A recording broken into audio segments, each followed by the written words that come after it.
You are watching Riverbend Longbows Outdoors. Ooh-wee, got a little storm coming in. Hey folks, Ray here, Riverbend Longbows Outdoors, and today we're indoors. It's storming, so we need to do a little maintenance on the truck. Lately I've been noticing again a little bit of shuddering on the engine when I reach about 30 to 40 miles an hour. And that's because of my VVT solenoids, and that controls the timing with your camshafts and your pistons. So we're going to switch those out. Stick around, I'm going to show you how to do it. It's pretty simple. Basically all you need is a 10mm wrench or socket. So here we go. So this is called the VVT solenoid, and what it is a variable valve timing solenoid, and it's much different than the old days where you just set the timing on your distributor cap, and stuff. This does a lot for all high performance small engines. That's how we gain our horsepower with small blocks, is this little dude right here. And there are two of them on the 2011 Tacoma, which we're going to be working on. They are located on each side of the top of the block towards the front. So first we're going to have to take off the air intake manifold and all that, and to get to them, so stick around. First you just take off the two 10mm nuts right here on top, slip this cover off, and pretty straightforward on that anyway.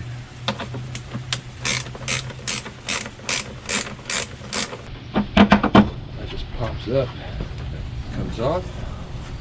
So now we need to dismantle or take this air intake manifold off, and we have a 10mm down here, 10mm up here, and then you'll have to take the hose clamp loose, undo that, and then we'll try to take this out and out of the way, and then we can get to it with several different swivel heads with our socket. I'm going to take my hose clamp loose, loosen it up.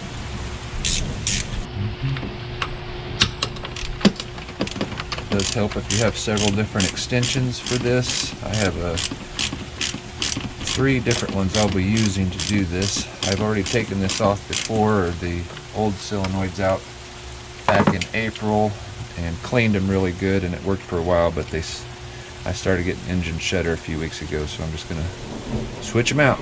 And those are only about 54 bucks for a set, so not too bad.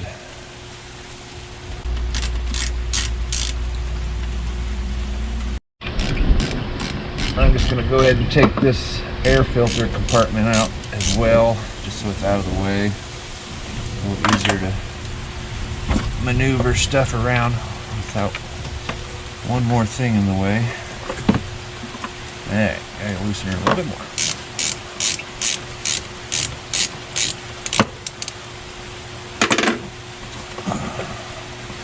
Oh, come on, baby. Alright, now we're going to try to slip this out of the way. Get that unclipped. I can't remember if I took this completely off or I just moved it out of the way. I think I just moved it out of the way.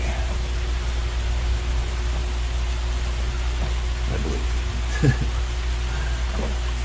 Yeah, there we go. Just kind of maneuver stuff. Okay, I'll show you where these are at now. So if you look down in here, here's one, and the other one is located right here. So what you have to do is unclip the wire harness on each one, and there's a 10mm bolt hidden. This is really hard to show you, but it's down in there, and most of this you have to just do by feel, but it's doable. I mean, if you have 2 hands and eyes, you can do this. So I'm going to work on getting these clips off and start loosening and get them out. It's pretty tight, but it's kind of one of those pressure clip wire harnesses. It's not very easy to get to, especially with big hands. Okay, there, we got one. And so then I have room now to maneuver some my wrench in there and start cracking that loose. what I'm using is a 6-inch extension with a wobble knuckle, and my ratchet has a wobble knuckle too with a 10mm socket. And it just takes some finessing to get it on there stable and hopefully crack her loose without cracking anything. There we go. And I did put a round magnet in my socket, so hopefully that'll help keep me from dropping that bolt down in the abyss.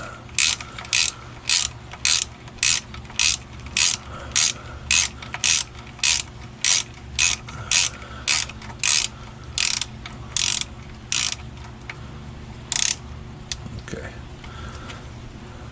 Take that loose and do it by hand. I can feel my way, make sure I have a hold of that.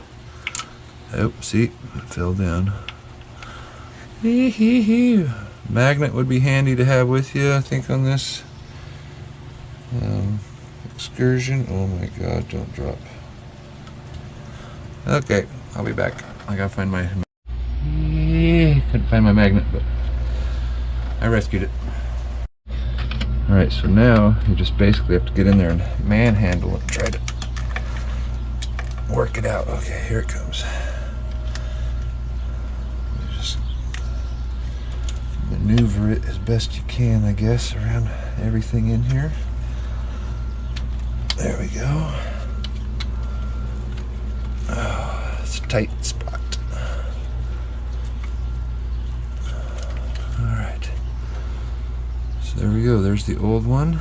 And I did bench test these when I took them out the first time. I just hooked up the prongs to the 12 volt and it chattered, it did its thing, but it was pretty gunked up, so hopefully just switching these out will solve the problem. So there we are. So there is a left and a right, so now we need to find which one's which. So this is the right side and this will go on the other side, so there's the match for that. We'll slip this one in and work on the other one.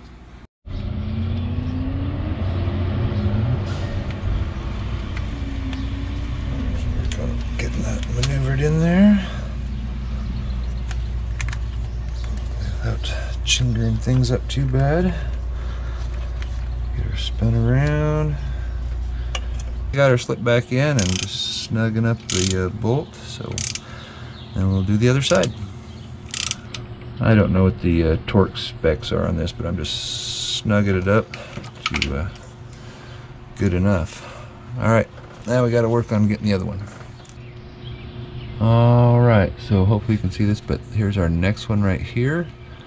And so there's a little chassis clip we have to pull off here and then sneak in through underneath and remove the 10mm bolt that's down below, and just pull that out, put the new one in.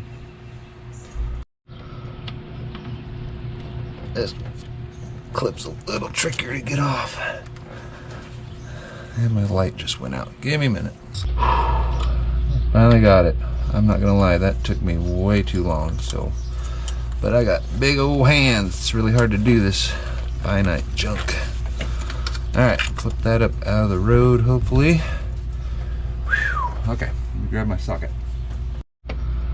Alright, there's no real good way of getting the camera to show you what I'm doing.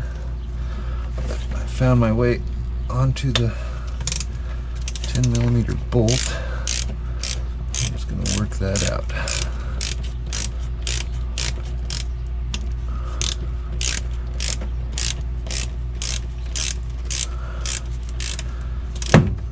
Slip that off the wrench itself and do it by hand. Hopefully get it out without dropping it. That's the plan. Alright, I got it. Nice and easy, slow and easy. Ta-da. Alright, slide that baby out. There's the old one. So there's where the new one will go. Try to get a better camera angle for you, but pretty straightforward actually. So we'll get her in. Ease her on down through here. Make sure you're not knocking dirt off everywhere onto it, maybe. Be a good idea. Should have paid attention how I got it out of there, huh? Cannot see what I'm doing.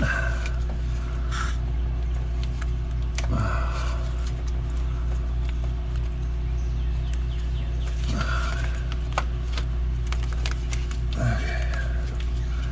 Whoosh. There we go. And that is the turn.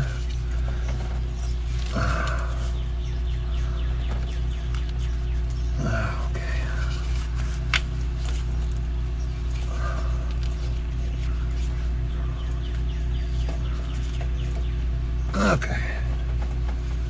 Sure, hole lines up with our bolt.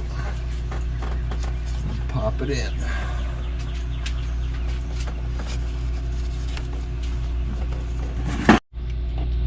Okay, finally got her started.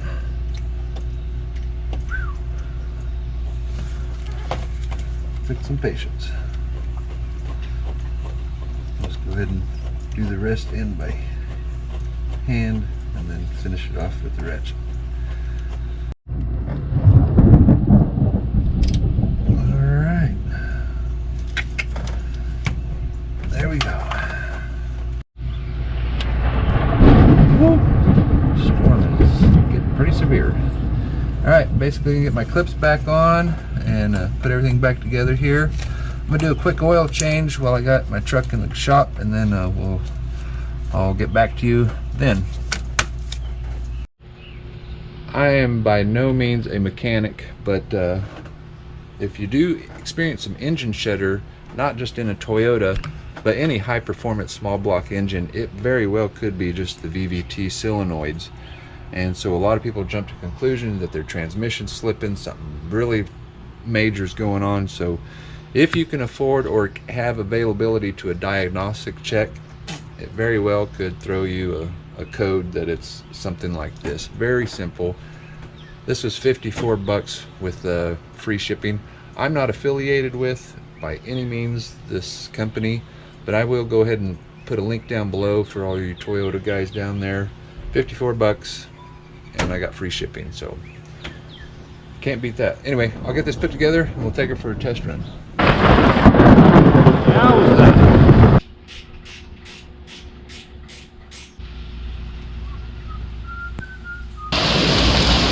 Little hail. Well, good thing I pulled my truck in.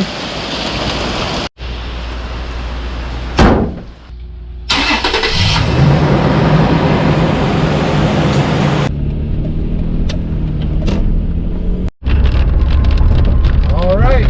Well, that seemed to smooth out the engine shudder. So, hope this helped some people. And if you liked it, share it. Subscribe if you haven't. Talk to you later. Thanks for watching. Thanks for watching, and subscribe if you haven't. Like and share this, and we'll see you next time.